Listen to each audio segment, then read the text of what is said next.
আসসালামু আলাইকুম। আপনারা সবাই কেমন আছেন? আলহামদুলিল্লাহ আমি অনেক ভালো আছি। আজকে আমরা যাচ্ছি পাসপোর্ট অফিসে। আর এই ভিডিওটা 1 মাস আগের ভিডিও, এডিট করার টাইম পাইনি। এই ভিডিওটা যখন বন্যার সময় পানি অল্প অল্প উঠতেছে তখনকার ভিডিও এটা।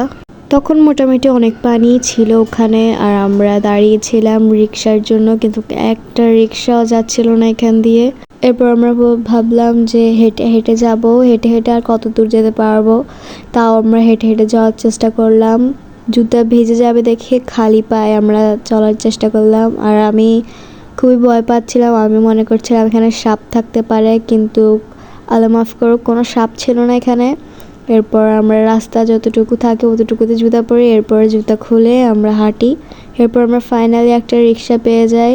এই ভিডিওটা 1 মাস লেগেছে ভিডিওটা করতে, আমি সময় পাইনি যার কারণে ভিডিওটা বানাতে পারিনি। শুধু এই ভিডিওটাই নয়, আরও অনেক ভিডিও এরকম রেখে দিই, আমি সময় না পাওয়ার কারণে ভিডিওগুলো করতে পারি না।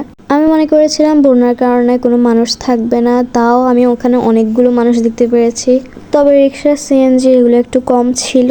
আসলে আমরা পাসপোর্ট অফিসে যাচ্ছিলাম, আমার নানু পাসপোর্ট করবে, উনি হজ করতে যাবে এজন্য। আর আমি যেতে চাচ্ছিলাম না এই বন্যার পানি দিয়ে। আমি যাচ্ছি কারণ আমার একটা কাজিন আসবে, নেহা আপু, যার কারণে যাচ্ছি। আমি অনেক এক্সাইটেড ছিলাম আমার কাজিন আসবে বলে। আর আমি জীবনে ফার্স্ট বন্যা দেখছি। রাস্তায় যাওয়ার সময় দেখছিলাম অনেক মানুষ মাছ ধরছে, আর এটা দেখে আমার কাছে অনেক ভালো লাগলো। বন্যার কারণে স্কুল অফ ছিল আর আমার ম্যাডামও আসতে পারছিল না, যার কারণে আমার সারাক্ষণ বোরিং টাইম কাটে। ড্রয়িং আবৃত্তি কিছুই হচ্ছে না আমার, যার কারণে আমি আরও বেশি বোরিং হয়ে গিয়েছিলাম। হসপিটাল রোডটা এত বেশি খারাপ, এটা মেরামত করা খুবই জরুরি। আর আমরা এখানে দেখছিলাম যে দিঘির পুরো পানি উঠে গিয়েছে এখানে। আমি একটু নিজেকে দেখে নিলাম। আম্মু আমাকে ঘুম থেকে নিয়ে এসেছে, যার কারণে আমি সকালবেলা নাস্তা করতে পারিনি। প্রচুর ক্ষুধা লাগছে, তবে কি খাবো সেটা এখনো জানি না। আমরা রিক্সা থেকে নামলাম, নামার পর আমি একটা সিঙ্গারা কিনে ওটা খেলাম, কারণ আমার প্রচুর ক্ষুধা লাগছিল এই জন্য। এরপর আমরা একটা সিএনজি নিয়ে ওখান থেকে পাসপোর্ট অফিসের জন্য রওনা দিলাম আমরা। আর একটা মজার ঘটনা হচ্ছে, ওখানে যাওয়ার পর রিক্সাটা মাঝখানে থেমে গিয়েছিল, যার কারণে হাঁটু পর্যন্ত পানি নিয়ে আমাদেরকে সামনে যেতে হয়েছিল। রিক্সার মধ্যেও পানি ঢুকে গিয়েছিল। আর আমার নানু আর আমার কাজিন ওরা সিএনজিতে যাওয়ার কারণে ওদেরকে ওখানে নামিয়ে দেওয়া হয়েছে। আর আমরা ওখানে ফাইনালি হেঁটে হেঁটে যাওয়ার পর পৌঁছালাম। আর আমরা দুজন তো একজনের সাথে দেখা হয়ে কোথায় বলতে থাকলাম আমরা যে সামনে যাচ্ছি আর পিছনে যে ওরা, আমরা খেয়ালে করছিলাম না। আমরা যাচ্ছি যাচ্ছি যাচ্ছি, এরপর আমাদেরকে ডাকছিল যে তোমরা কোথায় যাচ্ছ, দাঁড়াও। আমরা বলছি যে দাঁড়াও, আমরা একটু কথা বলিনি। আর ভিতরের ওয়েদারটা এতটাই সুন্দর ছিল, ওখানে অনেক ফুল ছিল, আমার এত ভালো লেগেছে। পাসপোর্ট করতে চাইলে আপনারা অবশ্যই অরিজিনাল আইডি কার্ডটা নিয়ে আসবেন, কারণ আমরা আরও আগে একবার এসেছিলাম, ওই সময় অরিজিনাল আইডি কার্ড আনিনি, যার কারণে আমাদেরটা হয়নি। আজকে আমরা নিয়ে এসেছি আর আজকে আমাদের এটা হয়েছে।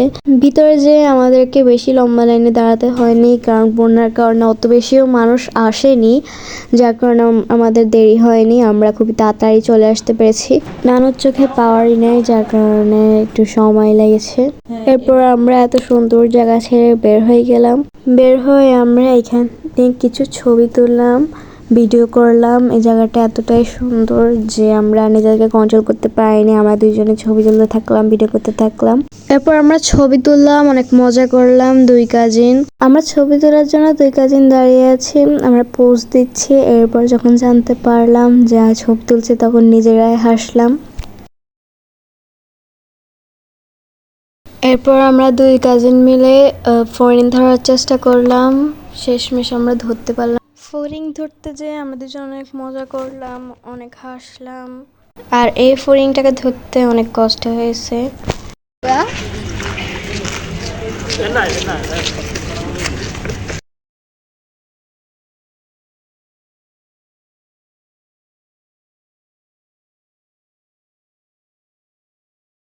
বাইরে এসে দেখি একটাও সিএনজি নেই। পরে আমরা পেলাম, তাও জায়গা ছিল না, শুধু জায়গা ছিল সিএনজির ড্রাইভারের সাথে বসার। যেহেতু আমরা দুজন ছিলাম এই জন্য একজনের কোলে বসেছিলাম। আর এখানে দেখছিলাম যে ট্রাকের মধ্যে লোকজন নিয়ে আসছে, নিয়ে যাচ্ছে, আমরা দেখে একটু মজা নিলাম। আর এখানে আমরা একজনের কোলে বসলাম, আমরা যেন ফার্স্ট টাইম এরকম বসেছি তাই আমরা একটু হাসলাম। তারপর সিএনজি চললো, সিএনজির মধ্যে পানি ঢুকে গিয়েছিল, কারণ এত পানি ছিল।